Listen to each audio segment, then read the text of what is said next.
Tá aí, ó, tá na tela aí. Lula é desaprovado por 16% de seus eleitores e aprovado por 15% dos que votaram em Bolsonaro. Então não É é uma balança, elas, né? é elas por elas, né? De quando é que é essa aí? 2023. 23 de dezembro final do ano. Tá bom, tá bom. Final tá do bom. ano. Aconteceram alguns desgastes mais recentes do Lula, né? Principalmente nas pautas de costumes e nas pautas sociais do ano passado pra cá. Mas eu acredito que esses dados devem ter mudado. Acho que a aprovação do Lula deve ter caído consideravelmente, principalmente por causa de posicionamentos internacionais, né? Por causa das pautas recentes, que é a questão do aborto também, Rio Grande do Sul. do Rio Grande do Sul, né? Que estão as pautas. A própria reportagem que o Drax tinha colocado, acho que cita o Rio Grande do Sul também como uma das principais questões. Eu tenho uma opinião, Paulo, como gaúcho. Eu acredito que no Rio Grande do Sul, independente das manobras da contabilidade criativa que envolveu a destinação de recursos federais pro Estado, eu acredito que o Lula vai ganhar uma força considerável. Ah, é? Eu acho que ele vai ganhar uma força considerável. Acho que o Pimenta, como o Leite está sendo muito desgastado lá no Rio Grande do Sul, acho que a figura do Pimenta, qualquer tipo de avanço que se tenha na reconstrução pode ser atribuído a ele. Vai ficar na conta dele. Ele é um dos deputados mais votados do Estado. Então acho que o Lula vai sair positivamente no cenário gaúcho lá. Diga, que foi? Aqui, ó. Aprovação por opção de voto em 22. Essa é uma pesquisa mais nova da Atlas, que, né, ela não é nenhum pagará pesquisas, né? É uma pesquisa mais séria. Mas ele coloca aqui, ó, do que o Jota falou. Quem votou em Lula tá achando que tá tudo beleza. E quem votou em Bolsonaro tá achando que tá tudo uma desgraça. É o que o Jota começou aí, falando tanto da polarização, né? Como é que se fala? Se reproduz nisso aí, né? Então, quer dizer, bota na tela aí, Drax, por favor. Opa. Entre os que votaram em Lula naquela ocasião, a aprovação vai a 95,4%. Já os eleitores do então presidente Jair Bolsonaro, a 96,4% de rejeição ao petista. Então, quer dizer, de novo, né, aquele negócio, então, um troço completamente polarizado. Então, as pessoas que votaram no Lula, muita gente que votou no Lula na última eleição agora, votou contra o Bolsonaro. Sim. Né? Então, assim, as pessoas vão ter uma tolerância muito maior com o Lula por causa disso. Então, assim, não é que ela votou achando que o Lula ia fazer um grande governo, não sei o quê. Votou por quê? Porque eu não queria mais esse cara aí, Bolsonaro, então vota no Lula. Então tem muita gente, e eu acho que é um contingente grande de pessoas, que fez uma opção de votar no Lula porque não queria mais o governo Bolsonaro. Né? Então, de certo modo, aquela tensão que foram os 4 anos de governo Bolsonaro, ela arrefeceu. Hoje as tensões são de outra ordem. Né? As tensões estão mais voltadas para a condução do país mesmo. Né? Então, para todo o aparato de propaganda que o governo Lula tem, e aí fala uma coisa nas redes sociais, e aí o Lula faz uma declaração maluca, aí sai o dado do não sei o que, sai o dado do juro do não sei o que lá, o preço das coisas que não abaixa. Então, acho que é mais na condução mesmo e da não melhoria das coisas depois de, por exemplo, 1 ano já de governo Lula. Então, no governo Bolsonaro, claro, teve a pandemia no meio e tal, mas foi um governo muito tenso, né? Não propriamente porque o governo entrava em grandes escândalos e tal, mas porque o próprio Bolsonaro era um sujeito que tensionava muito, né? Sim. Então, né, fazia aquele cercadinho dele lá, ele ia lá, ficava falando e tal, e aquilo virava um troço. Então, eu acho que as pessoas tendem a ter uma tolerância maior para com o Lula por causa disso. Só para concluir a questão lá dos 15% e 20%, né, que tu já trouxeste bem isso agora. Então nós temos o eleitorado petista, o eleitor do Lula, né, em 2022. O eleitorado petista, aqueles que preferiram Lula a Bolsonaro, então se for uma cegonha contra o Bolsonaro, eu voto na cegonha. E também tinha a galera do centro democrático, né, os liberais sociais, aquela galera, enfim, a Simone Tebet, o Haddad, as pessoas que adoram essa duplinha, essa área que cada vez mais se torna representativa no governo e que eu, sinceramente, estou muito curioso para saber como eleitoralmente o PT vai lidar num espaço de tempo. Porque uma vez que não se construiu uma alternativa petista... As pessoas falam do Bolsonaro, mas olha que coisa interessante. As pessoas falam do Bolsonaro, coisa que eu concordo, que ele tem uma dificuldade muito grande em entregar o patrimônio político dele. Acho que ele não vai entregar, inclusive essa é a minha aposta. Todo mundo fica de, o Tarcísio, o Zema, não sei quem, o Caiado. Eu acho que o Bolsonaro não vai entregar o patrimônio político pra nenhuma outra figura política da direita. Mas, pelo menos na direita... Eu concordo contigo. Pelo menos na direita, a gente consegue ter uma previsibilidade maior. Quem é essa linha sucessória da direita, né? Então fala-se até na Tereza Cristina, às vezes, ou um filho do Bolsonaro, né? Então tem 4, 5, 6 nomes, Satin Júnior, né? 4, 5, 6 nomes que se apresentam. Na esquerda não tem ninguém. Na esquerda é Lula e acabou, né? Lula ou nada. Então até que ponto a direita consegue gerar novos nomes? Claro, considerando a direita exclusivamente mais ligada ao polo bolsonarista. E até que ponto essa crise existe mais ainda na esquerda? Porque na direita a gente já fica preocupado com essa linha sucessória. E na esquerda, como é que não deve estar o pensamento deles? Antes de começar a live, inclusive, eu e o Paulo, a gente estava conversando sobre isso, né? Como que o Lula... Quem é que vai substituir o Lula? Será que ele aguenta mais tempo? Eu acho que ele não aguenta um outro mandato. Eu acho que isso vai se tornar uma preocupação mais pro ano que vem, né? Talvez já começar de fato a pensar no nome, a tentar construir um nome e tal. Eu não acho que seja a Janja esse nome. Talvez seja um desejo dela, mas eu não penso que seja um desejo dele, inclusive, e nem do PT, obviamente. Então eu acho que ano que vem talvez seja um momento de a gente tentar enxergar.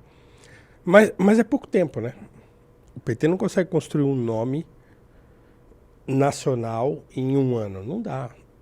Se os nomes que existem não são fortes o suficiente para isso, é muito difícil, né? É muito complicado. Porque assim, que outro candidato petista hoje, pega os petistas mais conhecidos que a gente tem, porque você pega a grande parte do Nordeste, por exemplo, que vota no Lula, que vota no PT e tal, vota no Lula, né?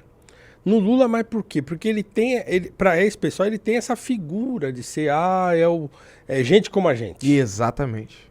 Esse papo de ser gente como a gente pega muito, né?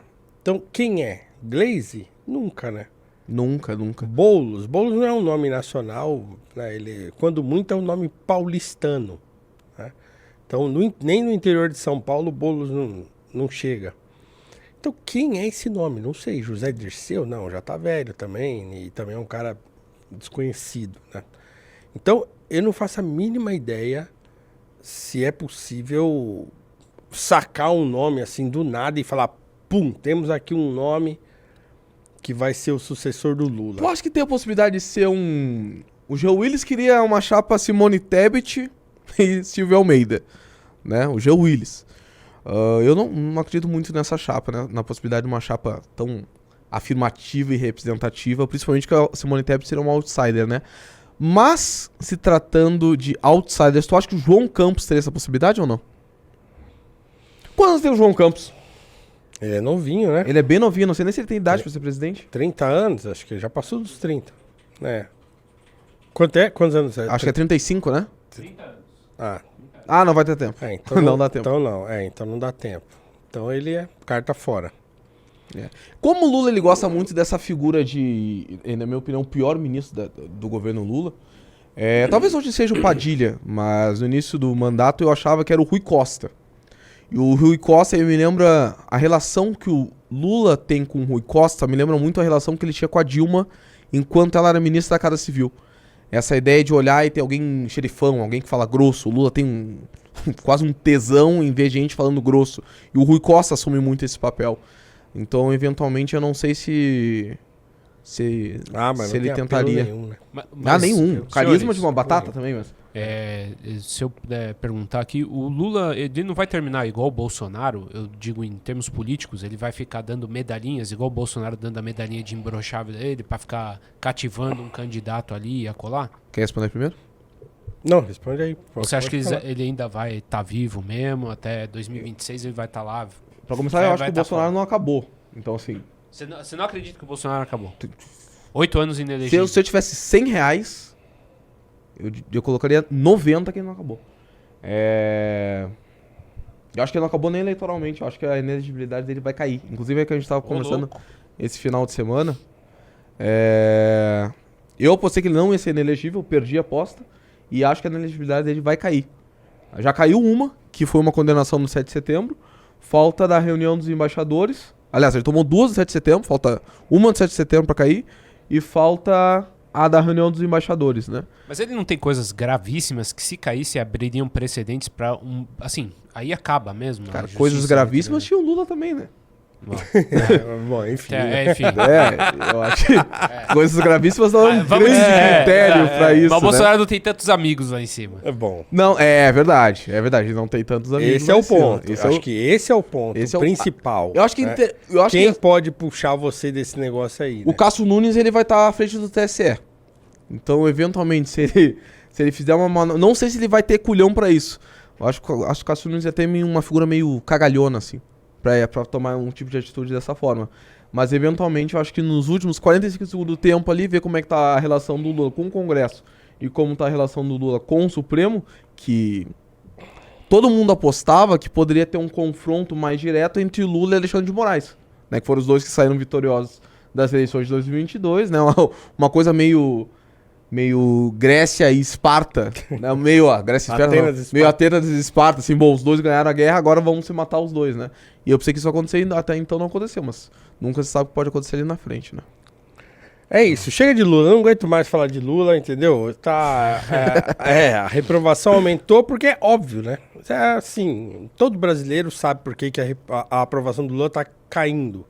Todo mundo sabe por quê? Porque tá ruim, porque o país tá ruim, porque as coisas não estão andando, né? Eles ficam fazendo um monte de perfumaria e tal, mas assim, o governo fica se metendo em um monte de discussões que não tem serventia nenhuma para o país e a gente não vê as coisas andarem. Óbvio, porque o governo não sabe fazer as coisas andarem. Eu acho que o Lula tá obsoleto mesmo pro cargo, ele não sabe mesmo o que fazer. Então ele fica só soltando, porque nós vamos aumentar o PIB, vamos chegar não sei que lá que é um lugar na economia do mundo e tal, mas é tudo assim, na verdade ele não sabe como é que faz isso. É porque ele foi presidente de 2 mandatos há muito tempo atrás já, e num outro Brasil e num outro mundo, né? Que ele hoje sequer entende. Né? Como ele também acho que não entendia na época, mas ele estava meio numa onda assim, né? E ele soube jogar o jogo. Acho que o grande lance do Lula foi naquela época saber fazer aquele jogo de cintura de assim... acho que a expressão é eu acho meio brega, mas eu acho que ela é bem essa, assim, que é o tal do surfar na onda, né? Então, quer dizer, é como se ele montasse numa prancha mesmo e fosse, né, conduzindo o país no meio daquela onda, assim, e a coisa foi, né? Então, é um país muito mais difícil, um mundo mais difícil do que aquele mundo que ele encontrou. Imagina agora, tem 2 guerras acontecendo agora. E nessas 2 guerras, o Lula tá, nas 2 guerras ele tá do lado errado. Você imagina como é que pode um negócio desse, Sim. né? Todo mundo sabe que ele tá a favor do Putin, todo mundo sabe. Então, assim, até os gringos sabem disso. Lá fora, internacionalmente, todo mundo já sabe que ele tá a favor da Rússia nessa guerra contra a Ucrânia. E todo mundo sabe que ele tá a favor do Hamas nesse conflito, né, de Israel contra os terroristas lá do Hamas. Então, assim, a esquerda tem uma aproximação com a tal da causa palestina, então ele não vai jamais se declarar a favor de Israel. Então, não tem como. Então, 2 guerras acontecendo e o Lula tá do lado errado nas 2. Mas tu acha, Paulo, que pro desgaste da imagem do Lula, os comentários internacionais dele para o eleitor brasileiro são fatores fundamentais para a queda na aprovação? Eu não sei se isso tem uma influência muito grande, mas tem alguma, né? Tem alguma porcentagem de leitores instruídos.